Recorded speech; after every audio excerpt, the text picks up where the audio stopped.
روز شہادت امام سوگ امام میں بیٹھے ہیں، یہاں جمع ہیں، عہد کی خاطر عہد کریں اپنے امام کے ساتھ کہ وہ جو کچھ ہر امام کے عہد میں ہوا، اور خصوصاً سید الساجدین کے عہد میں، وہ آج تکرار نہیں ہوگا۔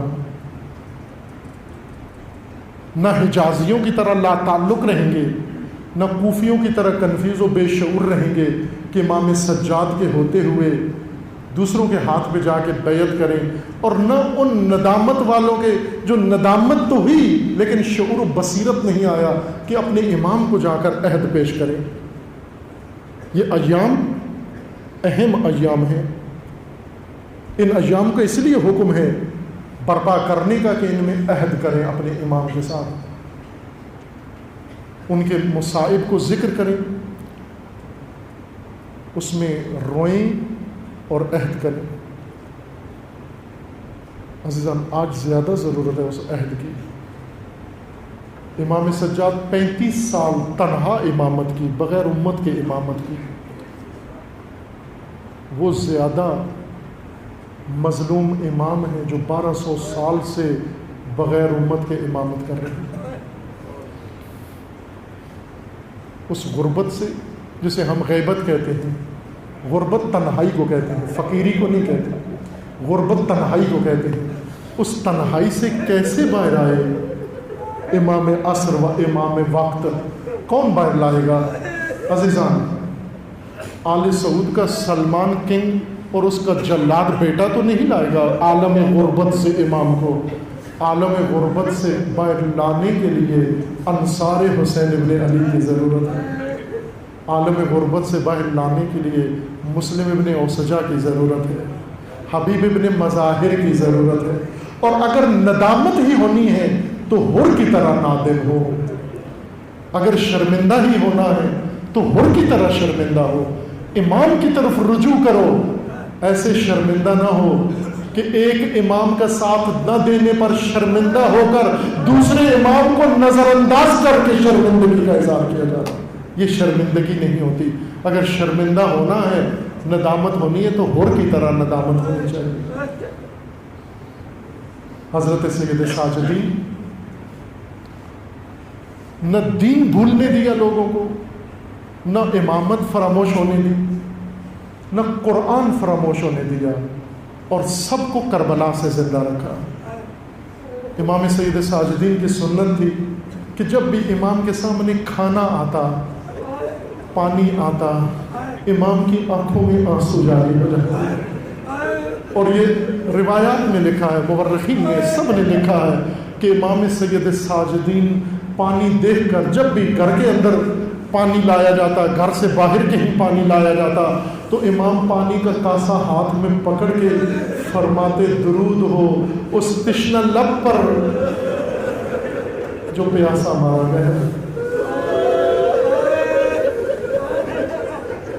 کربلا کو زندہ رکھا۔ ایک شخص نے امام سید ساجدین سے پوچھا کہ کربلا میں گئے، آپ نے جنگ لڑی، کیا حاصل ہوا؟ امام نے آسمان کو دیکھا، کہا تھوڑی دیر رک جا، ابھی بتاتا ہوں کیا ہوا۔ تھوڑی دیر کے بعد مازنہ سے مؤذن نے آذان کہی، اور جب اس نے کہا اشہد ان محمد رسول اللہ، تو کہنے لگے یہ بچایا ہے، کربلا میں یہ بچایا ہے ہم۔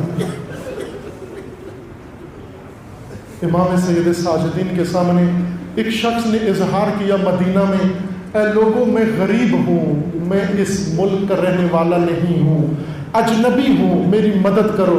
جناب سید ساجدین نے پوچھا، اے مسلمان بتا، اگر تجھے اس شہر میں موت آ جائے، تو مر جائے اس شہر کے اندر، تو تجھے کوئی کفن دے گا یا نہیں دے گا؟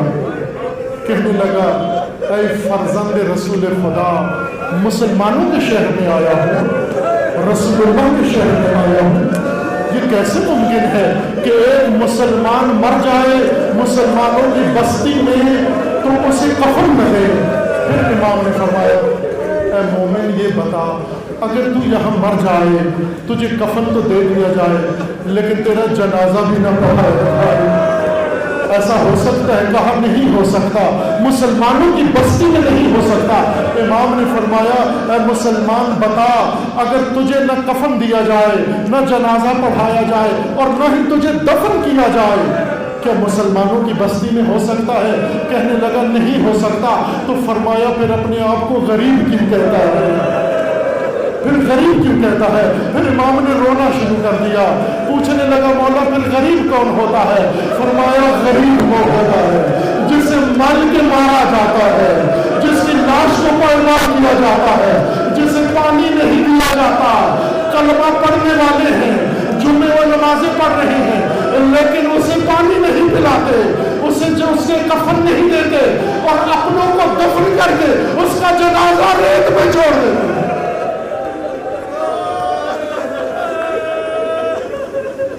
تو غریب نہیں ہے، غریب تو وہ تھا، غریب الوطن حسین تھا، غریب الوطن فاطمہ کا بیٹا تھا، غریب الوطن میرا بابا تھا جسے دفن بھی نہیں کیا گیا۔ شخص آیا امام کی بارگاہ میں، خدمت میں حاضر ہو کر ذبح کر رہا ہے حیوان کو۔ امام نے پوچھا رک جا، امام نے فرمایا رک جا رک جا، رک گیا، چھری روک لی۔ امام نے پوچھا تجھے معلوم ہے حیوان کو ذبح کرنے سے پہلے پانی پلایا جاتا ہے؟ آیا تو نے پانی پلایا ہے؟ کہنے لگا مولا میں اتنا تو نہیں آگاہ، عالم نہیں ہوں، لیکن یہ جانتا ہوں، اتنا آگاہی ہے، میں نے اسے پانی پلایا ہے۔ مجھے معلوم ہے شریعت کا حکم ہے کہ اگر حیوان ذبح کرو پہلے پانی پلاؤ۔ پھر امام نے کربلا کا رخ کر دیا اور آنسو جاری ہو کر فرمایا قربان اس مذبوح بے انتفاع پر جو پیاسا گلا کاٹ دیا گیا۔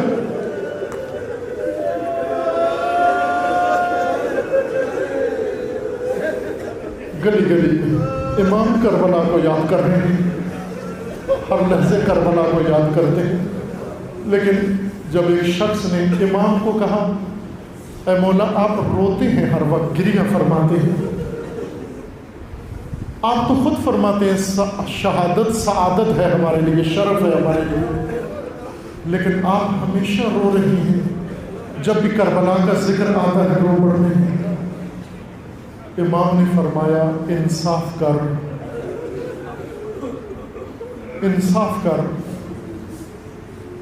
میں نے ضرور کہا ہے شہادت ہمارا شرف ہے، میں نے ضرور کہا ہے، لیکن ہماری بیویوں کا اسیر ہو کر بازاروں میں جانا تو شرف ہے، درباروں میں جانا تو شرف ہے۔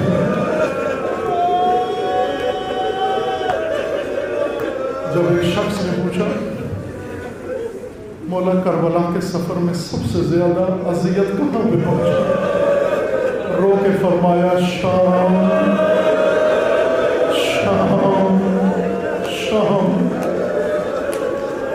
شام کا نام آ جاتا، شام کا نام آ جاتا، سید سجاد کی رنگت بدل جاتی،